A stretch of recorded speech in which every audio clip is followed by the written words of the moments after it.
Okay, today is Thursday, January 22nd. The time is now 4:06 p.m. I would like to call this meeting to order of the Rules, Enactments, and Intergovernmental Relations Committee. Please silence phones and electronic devices, and let's stand for the pledge.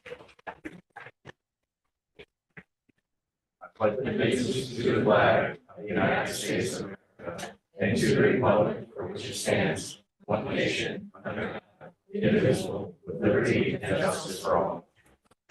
A copy of the agenda for this meeting may be found on the county website under the tab for the legislature.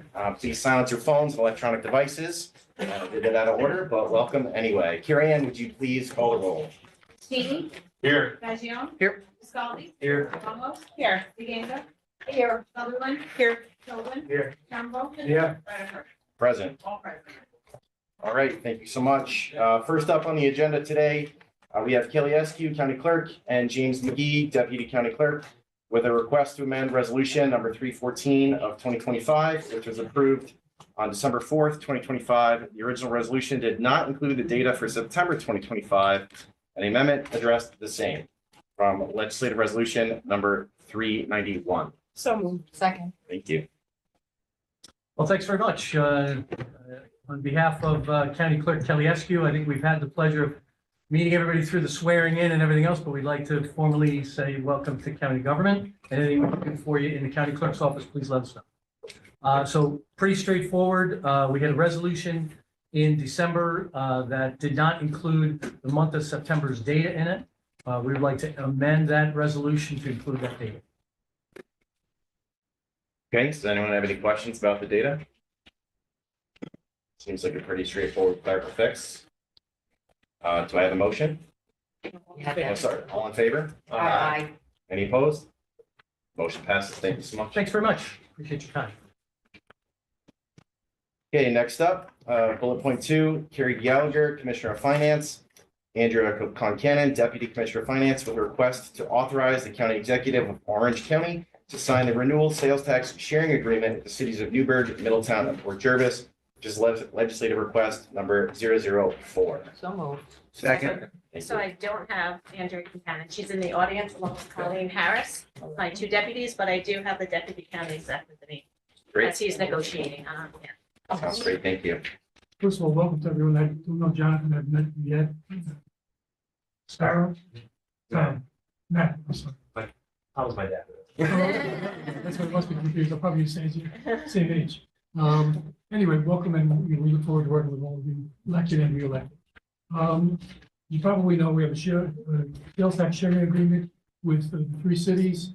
We also share with the towns and villages on our sales tax collection. The contract is usually a 3-year deal. It expires next month, and so we're here to get the next edition of this sales tax agreement renewed. I've already been in touch with the city of Newburgh. The city manager has signed off. The city of Middletown mayor has signed off, and I've been in contact with Port Jervis mayor, who is going to take action on Tuesday, I believe it is. So everybody's in league. They all agree, and we're here to present this, your support today. Are there any comments or questions? Legislator Cheney? Yes, any changes to the percentages? No. The same, it was changed last time we did the negotiation, and it's purely based on census. So this takes us from the 2020 census data all the way up through the end of the decade, basically Well, 2029. based on the 2020 census, this contract that exists now in the new one. Right, and it takes us to the end of the decade, right, 2029, Yes. essentially. So, and to me, this is like perfect example of how government is supposed to run. It's not about speed, it's simplification. It's about percentages and money where it goes. So thank you for laying it out. And appreciate the work. Any other comments or questions? All in favor? Aye. Any opposed? Motion passes. Thank you. Thank you. Nice to meet you.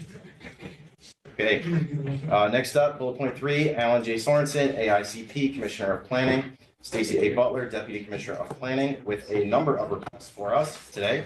The first request, letter A, is to request supplemental appropriation to the budget for capital project number 542 in the amount of $950 to reflect revenue received from auctioning 2 buses. The budget increase is for line capital Project 542L6. For FTA regulations, these funds must be used for transit-related expenditures. In order to use the funds received for future transit use, the budget line within the capital project must be increased. This will increase existing capital project number 542. Current balance is $386,212. Legislative Resolution 007. So moved. Second. Thank you. Mr. Chair, pleasure. Thank you. This reflects the sale of 2 buses within the Transit Orange fleet that had reached the end of their useful life at 5 years. One is a Town of Newburgh Dial Ride, and the other is an ADA paratransit bus. Per our disposal policy, these were auctioned off and received a combined amount of $950. Okay. Any questions? Yeah. $950 for 2 buses seems like scrap metal almost. Is that right? Yeah, End of life. reached the end of the Actually, you literally could have gotten more. Walden had them towed away through the junkyard. It's just the metal one. So, but understand the process in dealing with the federal government and having to adjust those things. So, Yeah, we had to follow the. Yeah, very clear. Yeah. all right. Any other comments or questions? All right. On in favor? Any opposed? Motion passes. Thank you so much. And bullet point B is to request supplemental appropriation of $4 million for open space. This is a proposed capital project number 128 in the 2026 capital plan. Upon approval, a new capital project will be created. State Environmental Quality Review Act will need to be addressed if not previously addressed as per legislative resolution 006. Do I have a motion? I'll make that motion. All right, we got a couple. And it's like, yes. Yeah. It's a lot. All right. Mr. Chair, I thought it would be good if I could just take a minute or two, just to provide a little background on the Open Space Fund. Originally, it was established in 2005 and ran to 2008. It was reestablished in 2024. Initially with $1 million in the capital plan in 2024. There was an additional $4 million that was placed in the capital plan for 2025. And then last year's legislature approved an additional $4 million in the 2026 capital plan for the Open Space Fund. With this appropriation, the Open Space Fund will have a little over $7,500,000 available. And the intention is to open the next round of funding availability with an application deadline of April 22nd of this year, which coincides with Earth Day. We have this year, the state of New York, through its Farmland Protection and Implementation Grant Program, has, I believe, $67 million available in that pot of funding. The state, under the PDR program, Purchase of Development Right program, can provide up to 75% match. The county would then come in and provide the 20% local match. So I think it's a really good opportunity in that the state, for the first time in many years, has a substantial amount of money in there for farmland protection. And that's, so once it's in the capital plan, then we have to take this next step, which is this resolution, to make that funding available for the Open Space Fund. Okay, so my understanding is that this is just to fund the plan. There's not a specific project at play right now in this resolution. Right, what will happen is we will issue a notice of funding availability. We'll receive applications countywide for projects. Could be a purchase of development rights for a farm, maybe a municipality seeking to acquire property for a public park, maybe a municipality looking to acquire property or an easement to protect a water supply system. So all of those are activities that are eligible under this program. Once the applications are submitted, it goes to a review committee, which consists of the Orange County Planning Board, in addition to the majority leader, the minority leader, and an additional legislator chosen by the chair of the legislature. And then once those projects are selected, then we come back to the legislature, which is why we're here for C and D. Right. And at that point, when we have a specific project, we address the C. Thank you so much. Any questions or comments? So Legislator Tilley. we have to make the request to get, to participate is in this. We request. It varies. We're making a concerted effort to get the word out there.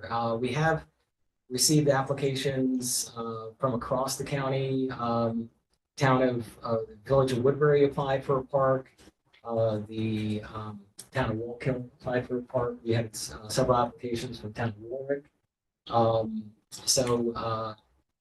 But it's open countywide, so every municipality can apply for the funding. Village of Chester is another one that has applied and received funding. Welcome. Thank you. All in favor? Aye.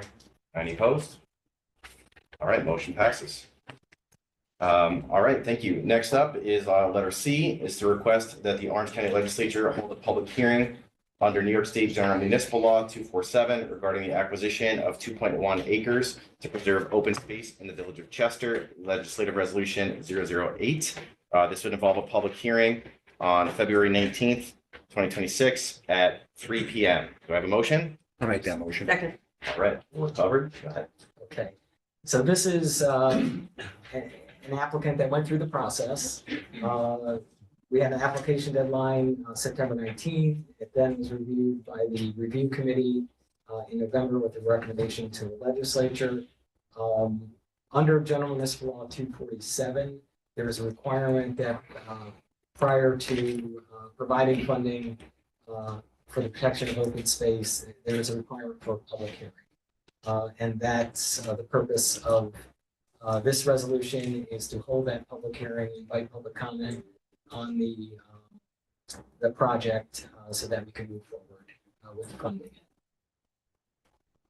All right, any questions, comments? All in favor? Aye. Any opposed? Motion passes. Thank you so much. Letter D seems very similar. Request that the Orange County Legislature hold a public hearing under New York State General Municipal Law 247 regarding the acquisition of 62.6 acres for conservation easement in the town of Warwick. Legislative request 009, public hearing 15 minutes later on February 19th, 2026 at 3:15 p.m. Do I have a motion? So moved. Right. And a second? Okay, so this one, the first one, letter C, involved in a fee simple acquisition of the property. This one is a conservation easement. It's on a farm, so it also, synonymous with the purchase of development rights. It's a nice farm. It's 62.6 acres. And again, we're required to do a public hearing. One note with respect to seeker on both of these, they're actually seeker type 2 actions. C is a type 2 action because it's less than 25 acres. And D is a seeker type 2 action because it's a conservation easement. And seeker type 2 simply means that there's no further seeker review required. But we'll have to classify it when we get to Questions? When we actually buy the development rights and so forth, does that actually go into the deed so that at no point in the future, regardless of however it works, I just want to make it clear in case some of the people bought this, that it can only stay as it is, it cannot be developed, it can't have any expansions or anything else. Yeah, no, it's protected with a deed as well. There is monitoring that goes along with it. So we work with the Orange County Land Trust to do monitoring of these easements each year. They'll actually go out to each of the properties, walk the site, make sure there's no violations of the conservation easement, and provide a report to us each year. You're welcome. Generally, I think it'd be great at these meetings to have even a map associated of where these properties are and that kind of thing. I'm sure you'll have to have them provided, but we didn't have them ahead of time for the conversation. Yeah, I had brought some with me, so I can leave us. Sure, it'd be great to see. What these little packets are just the three legislative resolutions that were passed to create the open space fund. And at the very back of the packet is a map of the conservation easements that have been and acquisitions that have been funded through the programs since 2024, as well as the map of these two applications that are on your agenda. Mhm. So I wasn't sure about, I'll leave a stack here, and any questions, please feel free to reach out. I appreciate that. Thank you. All in favor of this resolution? Aye. Any opposed? Motion passes. Thank you guys so much. Appreciate your You're time. welcome. Thank you for the supplemental materials. You're welcome.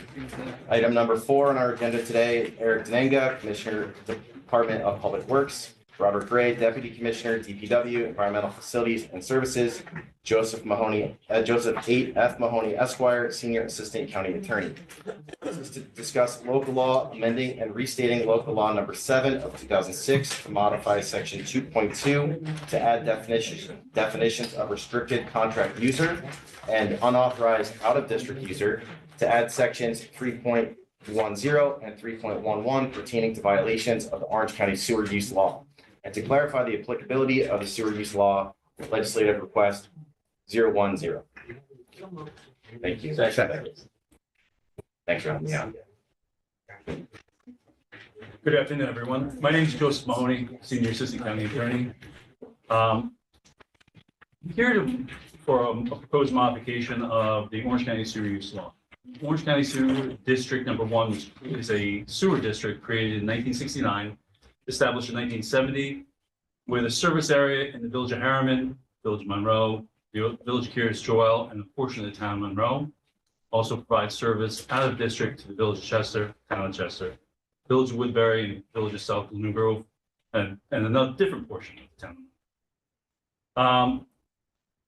The proposed changes to the Orange County Sewer Use Law would provide an additional enforcement authority to the district under certain circumstances. For example, section 3.10, new section 3.10 would allow enforcement against a restricted contract user, as that term is defined in the sewer use law, or will be defined, that person or that entity exceeds an allocation or a contract amount in a contract to provide sewer service.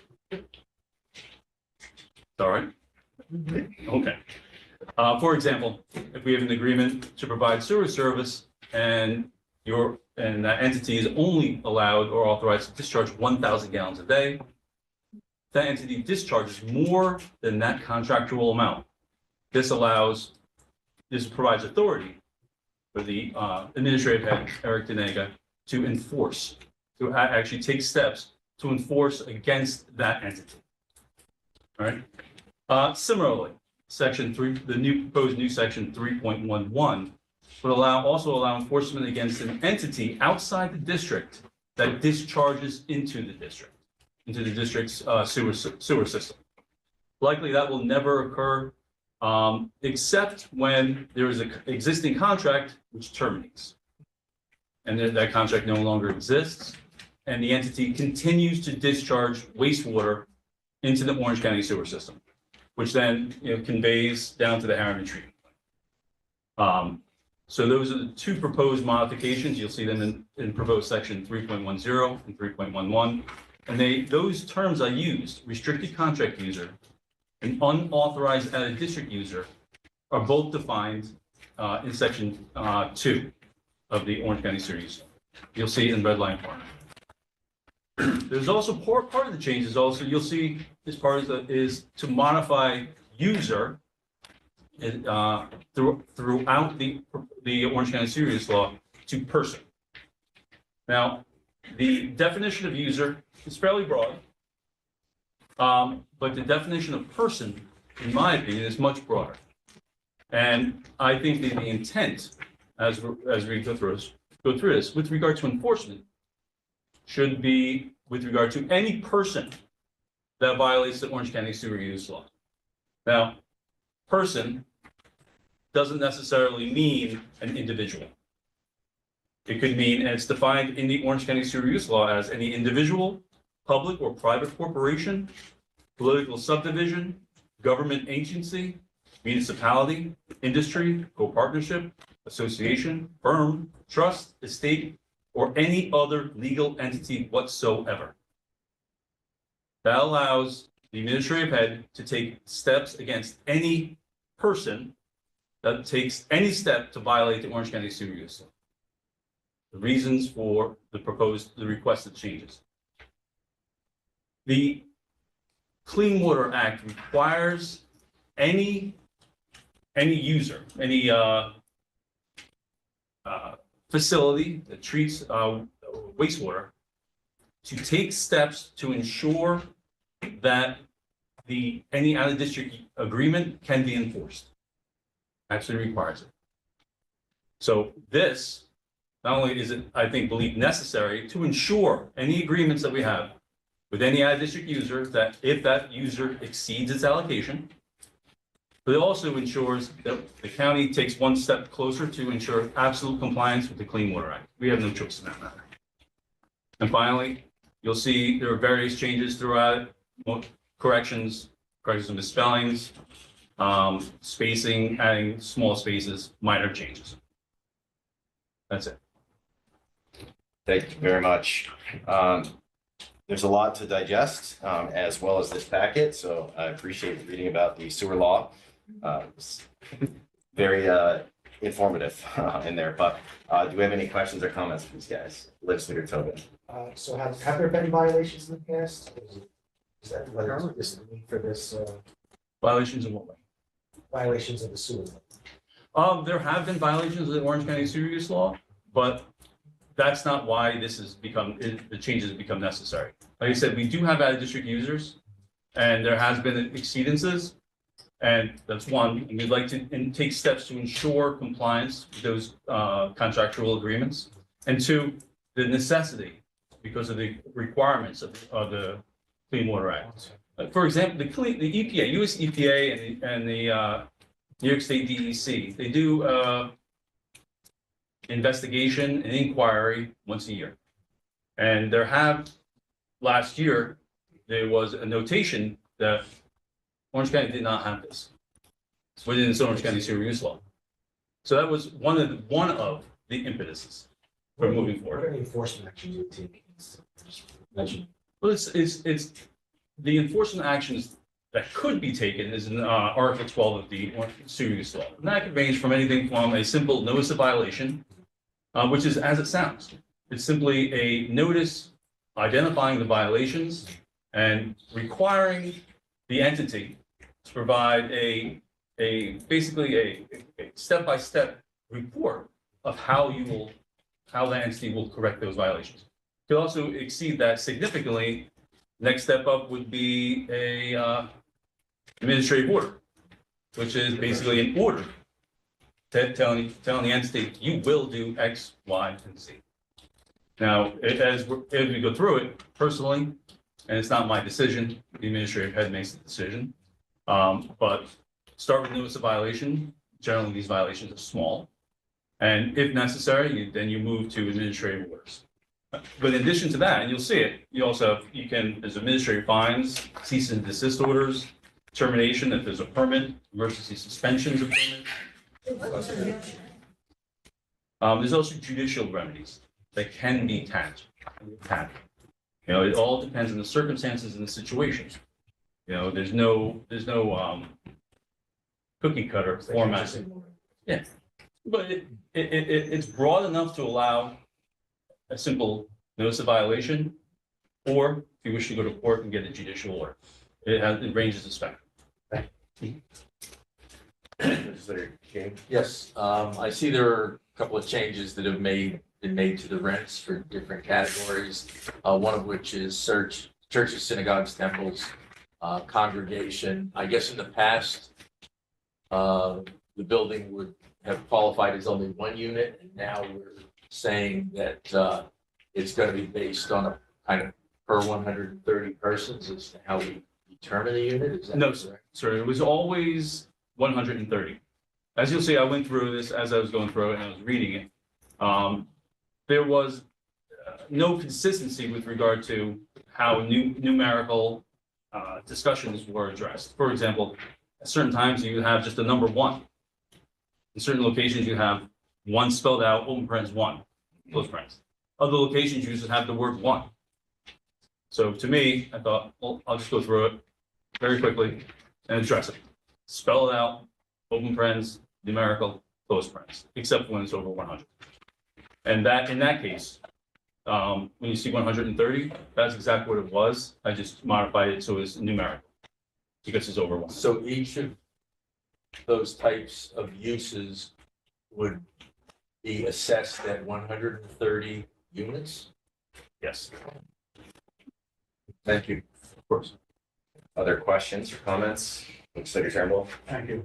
Yeah, thanks for the presentation. I spent some time this afternoon attempting to understand this better with some people that were very skilled at explaining it.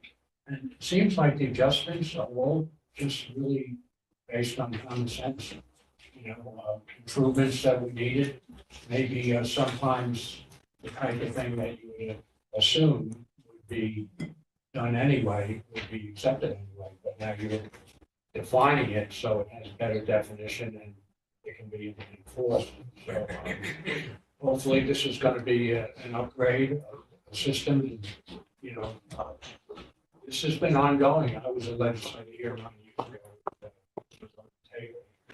All these challenges, it's good to see that they're being addressed. Thanks. Thank you. Legislator Scott behind us.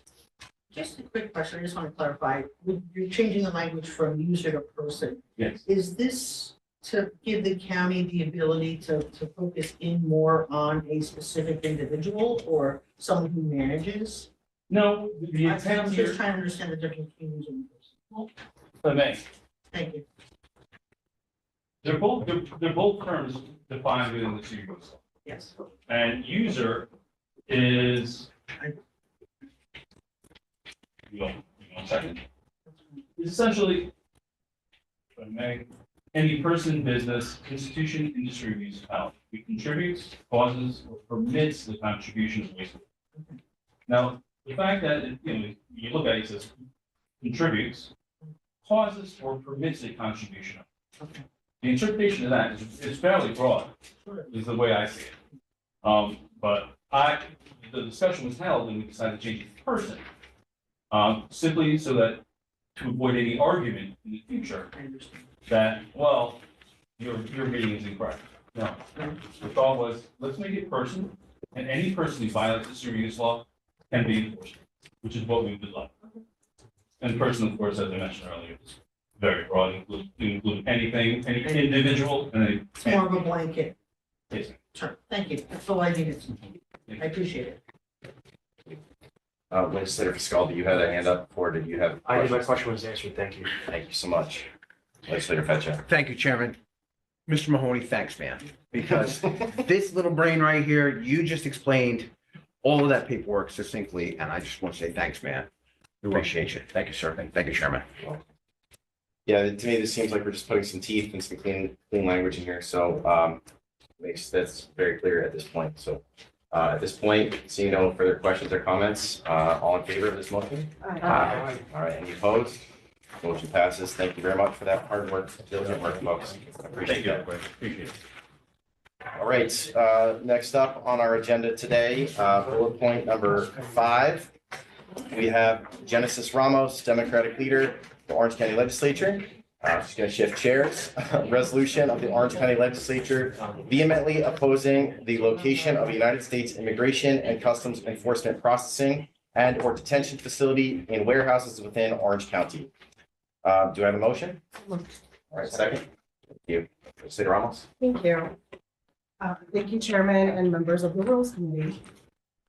I'm introducing this resolution because it is both necessary and responsible, and because there are facts we cannot ignore or negotiate. I want to be clear from the outset. This resolution is not rooted in speculation, ideology, or fear-based rhetoric. It is grounded in documented facts, credible reporting, and our legal obligations as a county. As elected officials, we have a duty to rely on verified information, not to dismiss it, dilute it, or pretend it does not exist when it becomes inconvenient. There is an overwhelming and well-documented record of inhumane conditions, medical neglect, abuse, and deaths in ICE detention facilities across this country. In 2025, there were 32 deaths, the highest number ever recorded. Lawful citizens and children have been wrongfully detained by ICE, posing threat and danger in our communities. These are not anecdotes. These are findings from federal oversight, investigative journalism, medical examiners, and civil rights organizations. Denying these realities does not make them disappear. And at a time where reality has become so distorted and mis and disinformation is running rampant, it becomes critical to ground ourselves in these realities. At the same time, and regardless of where anyone stands politically or philosophically on ICE as an agency, the practical reality before us is undisputable. Orange County cannot legally or physically sustain the proposed conversion of this warehouse into an ICE facility. There was no communication on behalf of the federal government. The warehouse is not zoned to have human beings housed there. This site sits in a 100-year floodplain. The county's wastewater and sewage infrastructure is already at capacity. Governed by legal limits we do not have the authority to waive away. This proposal in its current state is simply not feasible under the law. Now I want to address the overt attempts to minimize, discourage, and delegitimize public opposition to this proposal. Let me be unequivocally clear. The people of this county have an absolute first right amendment to speak out, to organize, to protest, and to say that they do not want this facility in our community. Any effort to shame, silence, or suppress that expression is unacceptable and runs counter to the very democratic principles that we are sworn to uphold. Disagreement is not disorder, dissent is not disruption, and in fact, it is patriotic. Public engagement is not something to be managed away, it is something to be respected. I recognize that members of this body and elected officials at other levels of government may arrive at opposition to this proposal from different angles. Some may focus on infrastructure, zoning, environmental risk, or fiscal liability. And while I care about those things, others, myself included, are deeply concerned with the human cost and the moral implications of hosting a detention facility operated by an agency with a documented record of abuse and neglect. But here's the truth we all share regardless of angle. The conclusion is the same. This facility should not be built here. The county cannot sustain it legally, and we should not, as a matter of conscience, position ourselves to facilitate harm. Human dignity is not a secondary concern. It is not optional, and it does not disappear at the doors of a detention facility. This resolution affirms that Orange County will rely on credible information, respect the law, defend the constitutional rights of its citizens and residents, and refuse to ignore the humanity of the people most impacted by our decisions. And I urge my colleagues to please support it. Thank you, Legislator Ramos. Are there any questions or comments, Legislator Cheney? Yes, thank you. I would like to offer an amendment to the resolution. And it's based on somewhat the comments that you made. The original resolution, it makes good points, but it was prepared prior to our receiving the letter from County Attorney Golden. And I feel that it's important that the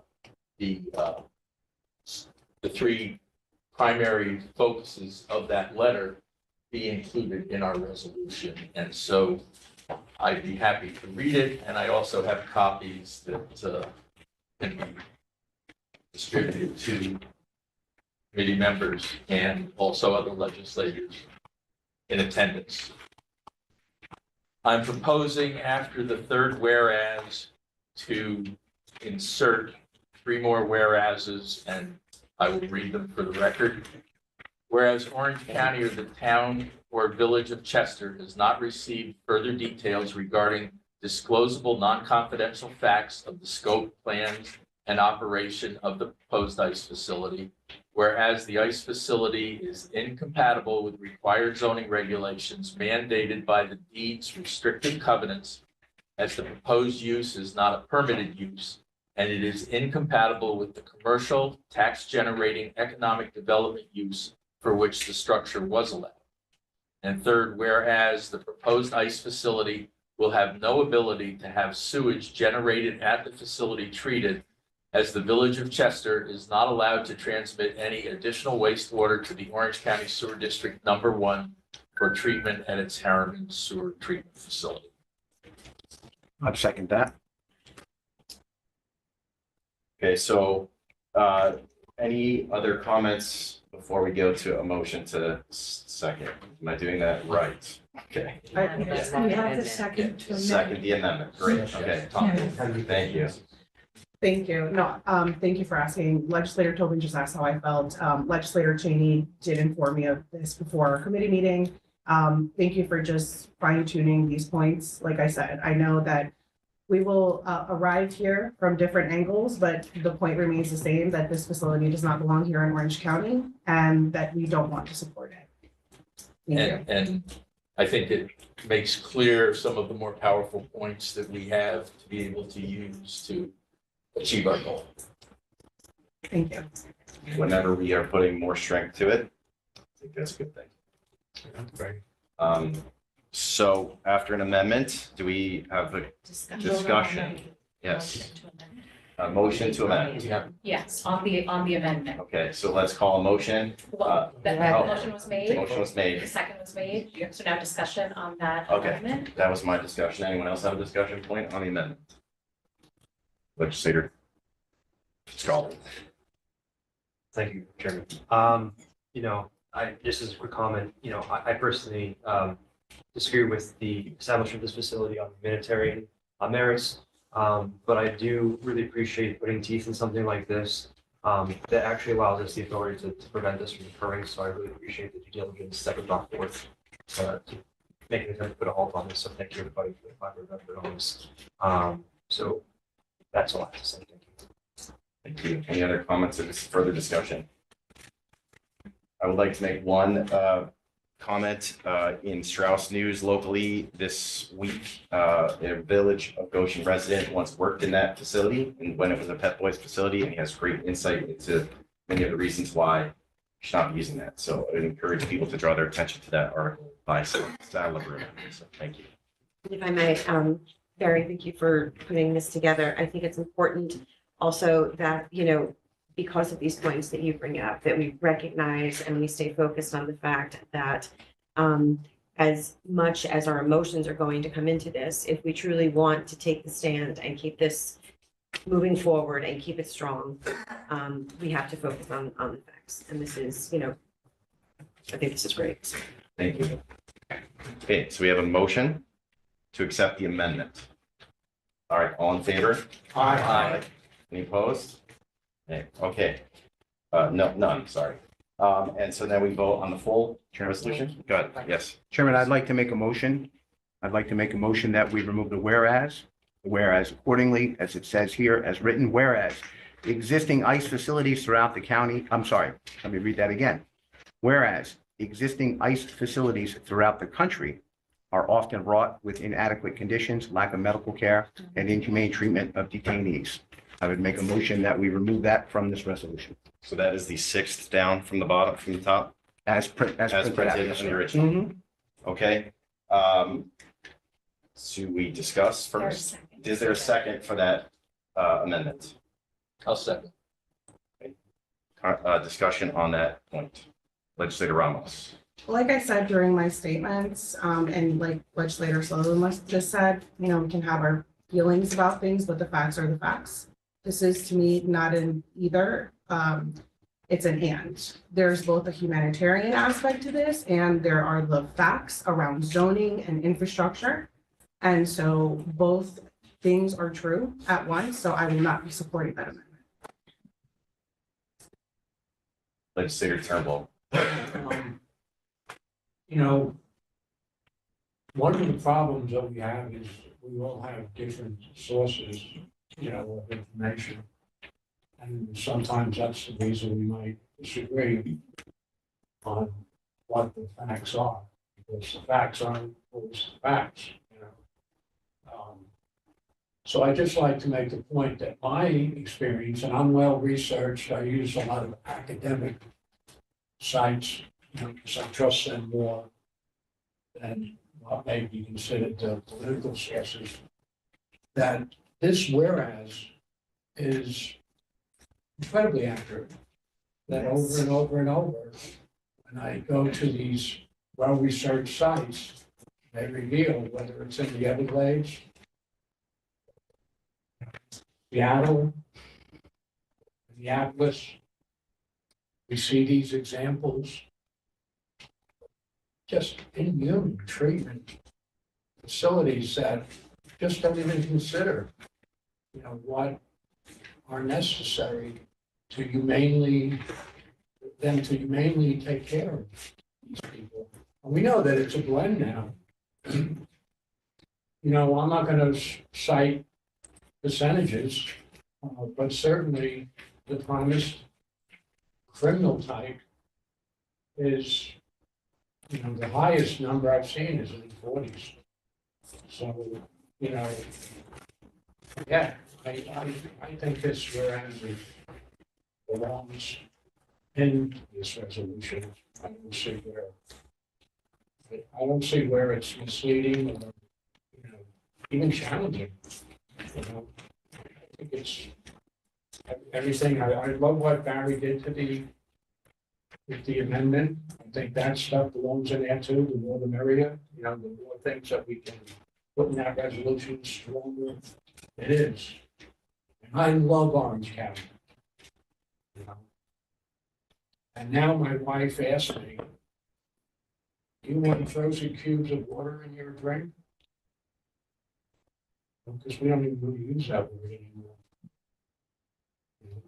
Legislator Ramos, thank you. Legislator Turnbull. Yeah, I just want to add one more comment. I want to thank our legislative council for your assistance with this resolution and point out that, like I said when I opened up, that this was based on documented facts, credible reporting, and our legal obligation as a county. So this was not an opinion. That whereas is not an opinion. It's a fact. I just want to thank you for your support. Are there any other comments or questions? Legislator Stiganga. So I don't think there's anybody at this table or even in this room that believes that we should have a nice facility in Orange County. My concern is more that I don't want this to be viewed either way on a political agenda. So, which is why I prefer to stay with the facts as far as this. There are roughly 4,000 residents in the village of Chester. And we are looking at possibly putting 1,500 people in a building that was never meant, designed, or shouldn't even be considered for in this facility. The detrimental and the financial, the emotional, all the impacts on that would destroy that community as well as the surrounding communities if we follow the trend that has been happening throughout the United States. So as much as I respect that you're doing this for the humanities side, I think that I would like to see this actually just be straight to the point that we're all on board that this is not acceptable, regardless of the reasons. Orange County cannot support this type of facility. We don't want to. We don't want to destroy our communities. We don't want to have where people are put in harm that are the tax-paying citizens here.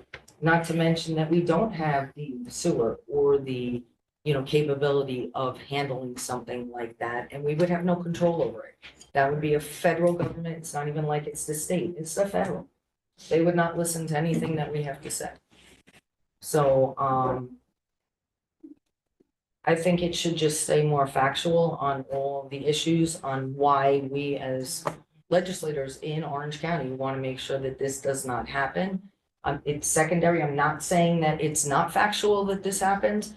But I think that when you start adding emotional tactics to it, instead of staying strictly with factual reasons for why this does not fit in Orange County, that you will get a lot bigger or a lot more consideration for it.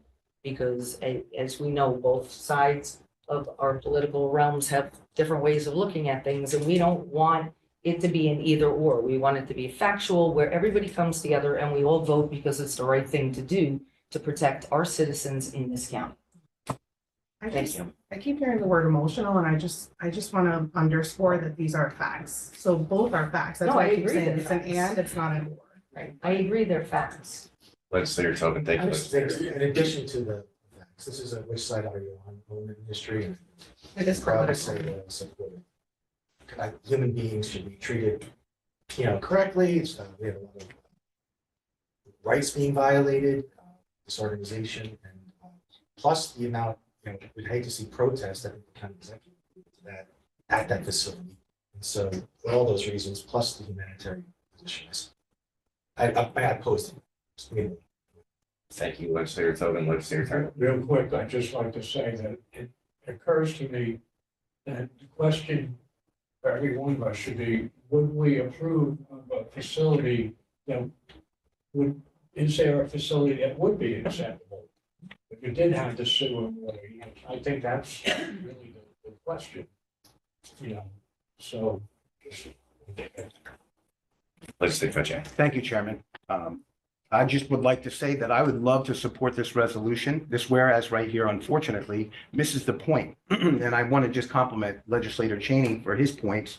I wanted to compliment Mr. Golden, the county attorney, for focusing on the issues at hand. There are an overwhelming majority of people that work for the federal government, for ICE and other agencies who are doing their jobs. And to put this statement in here disparages them. And so that's why I asked that this be removed, and I just asked that we call the question and have a vote on that. So thank you, Chairman. Thank you. We have some other legislators who'd like to weigh in. Legislator Tonto. First off, I commend Legislator Ramos for bringing this forward. And as this focuses a lot on the issue with the Pep Boys location in Chester and the site specific, there also is, in my feelings, no place in Orange County for a facility like this. I agree that some people are just doing their jobs, but the manner in which has been documented, as Legislator Turnbull pointed out, of the dehumanization of these facilities, of the lack of medical care at these facilities, is a statement in fact. It's been proven. I feel that there is nothing wrong with stating a fact in a resolution. It's not against the federal workers. It is against the way the facilities have historically been run. Whether it be lack of funding or lack of support, I can't attest to that. But I feel that this resolution, with the additions Legislator Cheney has added to it, as he said, we did not have that opinion from the county attorney when this resolution was drafted.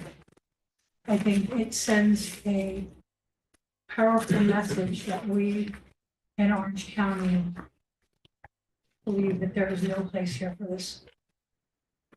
Thank you. I'd like to make a comment. I think we heard from everybody at this point. I'd like to make a comment on the proposed amendment. There are, I think we need to look at ourselves. I sat earlier today in the Public Safety Committee meeting. We talked about how we have a county contract to house detainees that were detained by ICE in our county jail. And I hope to God that we are not having lack of medical care and humane treatment and things like that of these folks in our jail here in Orange County. So that is another conversation to have, but this to me sets it very clearly that we can do it better when we need to. And I think that that's an important piece to leave in there.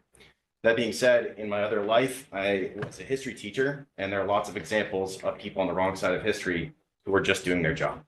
And I think that we need to be on the right side of history in this one. So I'm against this resolution, this amendment to this resolution. But I'm in favor of Legislator Cheney and Ramos's work here. So at this point, I'd like to call the question. All those in favor of the. No, we have to do roll call. Oh, sorry. We're going to have to do roll call for the amendment. Yeah. Okay. So roll call. Thank you. Ramos? No. Yeah, what are we actually asking here? So We didn't vote on This is it. the amendment. This is the amendment. Right. So I'll just clarify for Thank you. purposes of the record here. So there was a motion by Legislator Fagione to remove the whereas clause stating whereas existing ICE facilities throughout the county are often wrought with inadequate conditions, lack of medical care, and inhumane treatment of detainees. That motion was seconded by legislator Cheney. And that will be the roll call question as to whether that statement should be removed to amend the resolution. So a yes vote would say to remove this whereas. Correct. All right, please call the roll. Thank you. Ramos, No. Tobin, Nay. Turnbull, No. Scaldi, No. Cheney, Yes. Sutherland, Yes. Fagion, Yes. DeGanga, Yes. Redeker, No. 5-4, Motion carried. Fails. fails. Thank you. All right, Now you call the question. For Chairman? discussion. yes, legislator Fagion. Thank you, by the way. Thank you all for the honesty and integrity on the vote. As much as I am in favor of this resolution, and I do not support the Pep Boys warehouse being converted into whatever they're suggesting may happen here. But with that whereas remaining in this resolution, I will not be supporting this resolution. And I just would like you to know that, Chairman. Thank And you. I'd like the committee to know that. So thank you for the time, Chairman. Thank you. Thank you for your openness. All right, any other discussion? We have one amendment carries into it, legislator Cheney's amendment to legislator Ramos's proposal. I have one more request for an amendment. Okay. In the actual resolution, the amendment we opposing, can we just put opposing? Once again, it's. So in As the far as the opening sentence there. professionalism, I mean, we all oppose it. So, some may more, some less, but, that's, you're adding adjectives to something that is already clearly stated and will be approved or not approved at the legislature as far as where we stand on the actual, them putting the ice facility there. Once again, I'm just gonna state that, it's about our facility, this facility being in our community, the humanity part or anything that comes from that facility is not what we're addressing today. We're addressing the fact that do we want this facility or are we gonna continue to fight to not have this facility? So that's, my. So you're Thank you. proposing an amendment to Yeah, take off just to the the word word vehemently correct. off the opening statement of the resolution. Correct, thank you. Okay, Do you want it, I'm sorry, Oh, Yeah. I'm sorry, do you want it in the remove in the beginning, the end? I think or it's both? twice. I think oh, it's is it in there both twice? I'm spots. sorry. It is in the Yeah, first and, resolve. and it's in the first resolve. And like I said, it's not that I am not for this resolution, it's just I feel differently as far as the way to actually vote for this. Thank you for pointing that out. Legislator Sutherland. All right, so we have a second to that amendment. Janet, seconds the amendment, discussion. Legislator Tobin. First, I'd ask if Genesis, that's a friendly amendment, and then secondly, I would oppose this even if they had sewer and water. So that's one of the questions. Facts. I will not be opposing that, or sorry, supporting that amendment. Because I do vehemently oppose the, both from a humanitarian and from an infrastructure and zoning, oppose this proposal. So that's the answer for me. Can I ask council a question? Sure. Does this change, does that word change the legal, was leaving it in or omitting it, does that change the, The legal ramifications of the substantive meaning of it? correct? No. Thank you. All right, any further conversation on this proposed amendment? All right, do we call roll on this? All right, thank you. Let's call roll, please. Ramos, No. Tobin, No. Turnbull, No. Scaldi, No. Cheney, No. Sutherland, Yes. Fagion, No. DeGanga, I No. need it, so. All right, so motion fails. yes, 7-2. Thank you. Is there any other further conversation prior to a vote on the proposal by Legislator Ramos and the amendments of Legislator Cheney? Okay, so if there's no further discussion, we'll vote on the amendments included with the resolution. Do we just do a straight up and down vote? Do we roll call? Roll call. Okay, roll call vote, please. Ramos, Yes. Tobin, Yes. Trumbull, Yes. Scaldi, Yes. Cheney, Yes. Sutherland, Yes. Fagion, No. DeGanga, Yes, with objection. Reddick, Yes, motion carried. thank you Thank you, very Ramos. much. Thank you, Mr. Ramos, and for everybody's open conversation. I appreciate that at the table. Thank you. Thank you, Chair. Okay, moving along, I did forget to recognize her earlier in the meeting for an announcement, so I'd like to include that as well. But bullet point 6 is Lori Tautel, Chairwoman of the Orange County Legislature. Chairwoman Tautel, perhaps start off with your announcement that I meant to do at the beginning, and then we'll get into the resolutions. I just want to let everybody know, we are tracking the impending storm that is predicted to hit our area over the weekend and into Monday. Monday, we have a public hearing scheduled, as well as a statutory committee, the Committee of Fiscal Services. We will let everybody know via our county website if we are going to close and cancel those public hearing and meeting. It will also be on social media. We'll put it out there as well. The public hearing will have to be rescheduled at a later date, and the agenda items that can be moved from Fiscal Services to Ways and Means will be moved there. So there, it will have still a chance for those items to be addressed this month. Thank you very much. Just a quick question. Any thoughts on when decision might be made? We're waiting to get the European model and the American model of the storm. We're all hoping for the European model because it tracks south of us. I think we're waiting a little bit longer. I'm in communication with the county executive's office. I've been working with our clerk and our attorney. We're gonna ride it out. We're gonna ride it until probably we'll have to notice by, would we say, Betsy, by Saturday, we'd have to put that notice out? No, To cancel the public hearings? no, we decide as of Monday morning, really, depending on how the weather turns out on Sunday. Okay. All right, thank you. Ben Knowles, a pretty accurate source as well, all the teachers and schools follow it, so it might be a good one. So- All right, so this first resolution here today is resolution of the Orange County Legislature creating the Transportation Task Force Committee pursuant to section 2.02Q of the Orange County Charter and Article 4, paragraph G of the legislative manual. Do I have a motion? So moved. Second. All right, Legislator Tautel. So, good afternoon, everybody. After that announcement, hopefully, like I said, we will get the European model.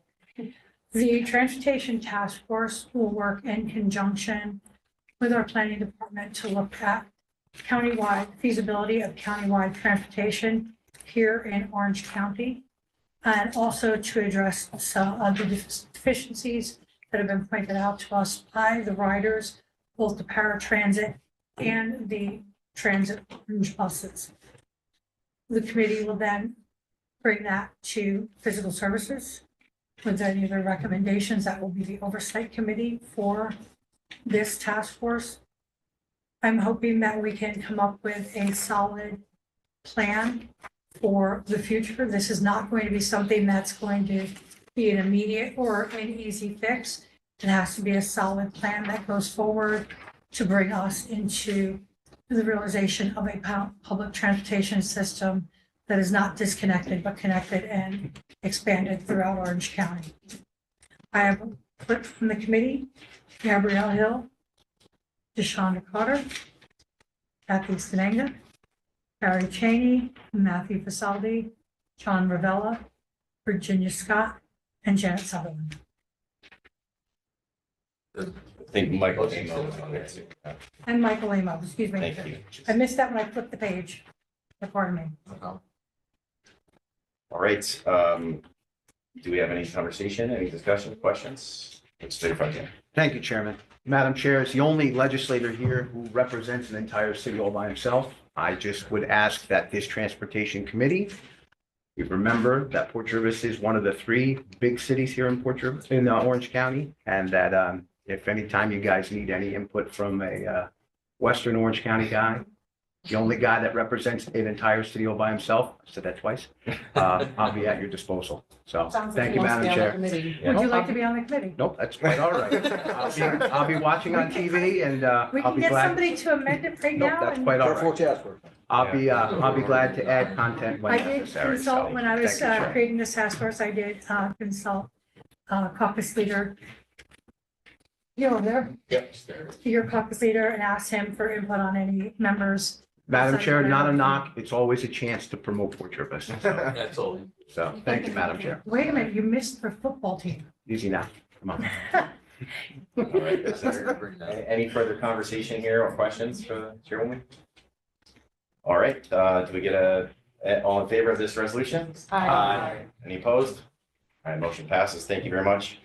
Bullet point B, resolution amending Article 2, F of the legislative manual for the County of Orange pursuant to Section 2.02A of the Orange County Charter and Section 153 of the New York State County Law. So moved. Second. Sorry, forgot. So I've asked our council to join us for these two resolutions. That's Abram, and for the record, our legislative council. We have a unique situation where we have an even party split and an independent. We had to go back to the manual because several years back, the title of party leader was abolished. And so we had to go back to readdress the situation, assign the appropriate titles and the appropriate roles.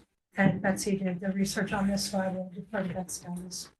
Sure. So as Chairwoman Tautel mentioned, this is a year where we have 10 Democrats, 10 Republicans, and 1 independent.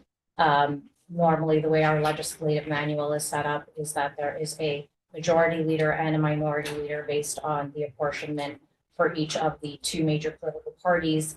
As such, in this situation, there is an impossibility of creating a quote unquote majority and a quote unquote minority leader.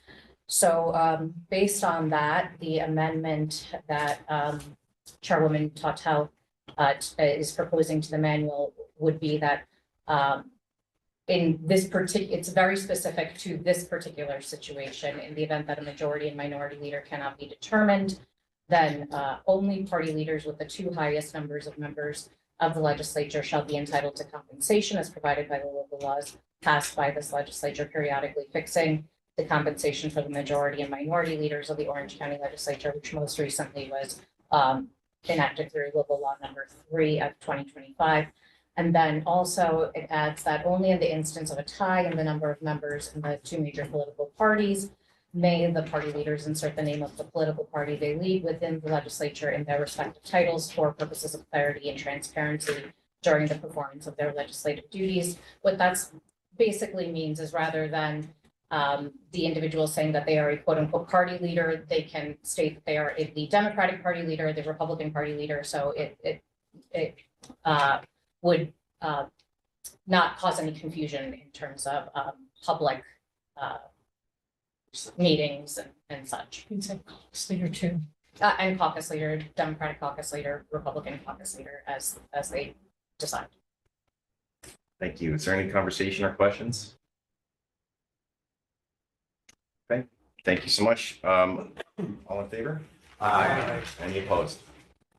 Thank you very much. Resolution letter C is a resolution amending Article 2H of the legislative manual for the County of Orange pursuant to Section 2.02A of the Orange County Charter and Section 153 of the New York State County Law. Oh, sorry. And a second. Thank you. Okay, so the normal procedure is that in the absence of the chair, the duties would then fall to the majority leader, and then subsequently, if both those people are absent, it would fall to the chairperson of rules. Because we don't have the designation of a majority leader in this instance with the even split, Betsy did the research and brought this forward. So in this particular instance, as the chairwoman mentioned, our legislative manual notes that in the event that there is incapacity or inability by the chairperson to fulfill their duties and obligations, the responsibilities would fall to the quote unquote majority leader and thereafter the rules chairperson.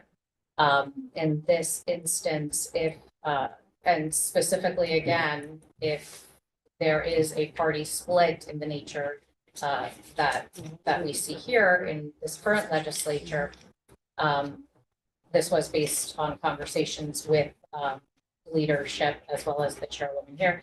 This amendment notes that when a tie in the number of members of the two major political parties exists, that no majority leader can be determined pursuant to Article 2F, which is the amendment that you just voted on.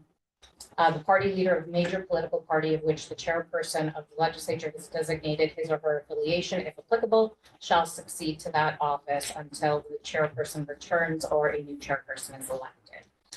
So what that means in practical application for purposes of this legislature is if Chairwoman Tautel is unable to perform her duties in any way, then as she and Democratic Caucus Leader Ramos share the same political party, the responsibility would fall on her, and Democratic Leader Ramos would essentially fulfill the obligation of the title of quote unquote majority leader in that instance. It does note here that if it's applicable, so in the event that there is a 10-10 split of some kind and you know, the chairperson is not of either political party, so there isn't anybody that it could fall to in terms of the leaders either way, then it would fall automatically. In that situation, there would be no way of terming an individual to fulfill the duties of majority leader, then it would fall directly to the rules chairperson in that situation. I hope that was clear. Yeah, questions or comments? I just have one point of clarity on that. There are different compensation scales for those positions. So would that then fall as well on a, prorated basis, or would we talk to Stephen Hunter's committee about that? It would, well, in those situations, there is a local law that sets the salaries for those particular individuals. It's set for the chair, the majority, minority leader. In this instance, for this year, that will be changed pursuant to this amendment, as well as the statutory committee chairs. It would really be dependent on the situation in terms of how long the incapacity exists. If it's, it would certainly be different if it was 1 week incapacitation where Legislator Ramos would have to step in terms of chairing something as opposed to a full year inability to perform duty. So it would be difficult for me to say when the compensation issues would change. It would be very dependent on the situation. That makes sense. Just for sake of transparency. Of course. All right. I have a question, because your statement was that whichever party would fall into that position if she was incapacitated, and it said either until a new chair is elected. So in the event that there was something like that, that automatically falls into, like whoever takes that spot automatically gets that position, it doesn't go back to. No, the language there says I just want to clarify. Shall succeed to that office until the chairperson returns or a new chairperson is elected. So what would be the terms of a, don't take me the wrong way, I'm not trying to wish you any harm. But if Lori went out tomorrow and was not expected to come back, would Genesis then, because she's from the same party, fill that I'll say, term because I know you don't want 100%? to. So if something, God forbid, happened and I was killed or dropped dead tomorrow, and Genesis had to step into the role. But I think, correct me if I'm wrong, that's what you're trying to allude to. Does that trigger an election, or does Genesis then fulfill the role for the remainder of my term? Genesis would fulfill the role for the remainder of the term, which would be for the remainder of this year. Okay, well, that's Nobody why I run me wanted over. that's why I wanted to clarify, because it said until a new chair, leaning to that if you're a tie, that it would go back. So that's why I wanted that clarified. Right. Thank you. But then what's the line about until there's another election. Or you- Until a new chairperson is elected. Is elected. Yeah. So- During our reorganization. Yes. During the reorganization. Oh, so not, Just for the year. I see, for the year. Yes. To the end of the calendar, yeah, to the end of the term. That's how. Should that be clarified so that the next people don't have the same question, because it didn't, you know, it can be interpreted either way, that's why I just. If that's. Would you like to make an amendment to? But there's no provision in the county charter that would cause there to be held another election before the new year. Organization. Correct. Correct. There, So it's pretty clear.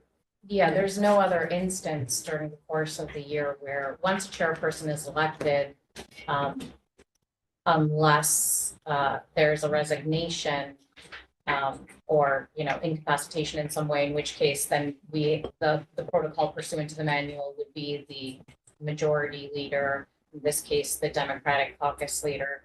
There's no other instance where an election would occur outside of the reorganization. So. Let's take that in. Just, thank you, Chairman, and thank you, Betsy, for that. But just for clarification purposes, God forbid, we had a chair that was Party X and Chairman passes away and Party X has 10 members. Well, until someone is replacing that Party X member in that legislative district, then that party loses one position. That party no longer would be a party of the majority. At that moment, say that Party X position is replaced by Party Y in that local legislative district, then the majority of the legislature could in essence change. And if that's the case, then that leadership is not actually accurate, is it? See where I'm going with that logic? Majority is 11, right? Correct. We're talking about party leader, I think, here, So- not legislative. If it's 10-10 and it becomes 10-9, it's still not 11. Very good point. Thank you, Barry. Good wisdom right there. Thank you, Barry.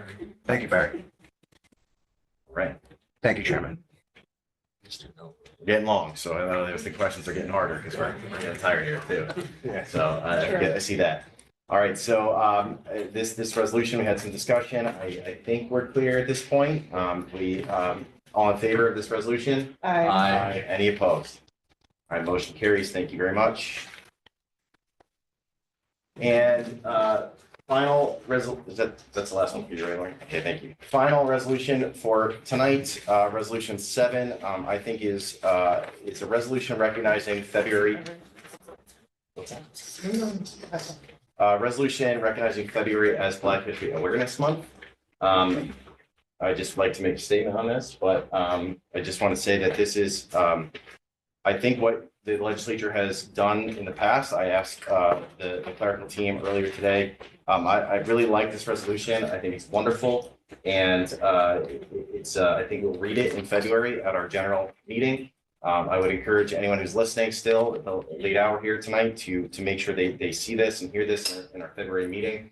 It's a wonderfully written document honoring Black History Month. So we need a motion to accept. Motion. So moved. Second. All right, thank you very much. And would everyone like to be a sponsor on this? Yes. All right, thank you so much. All right, thank you, everybody.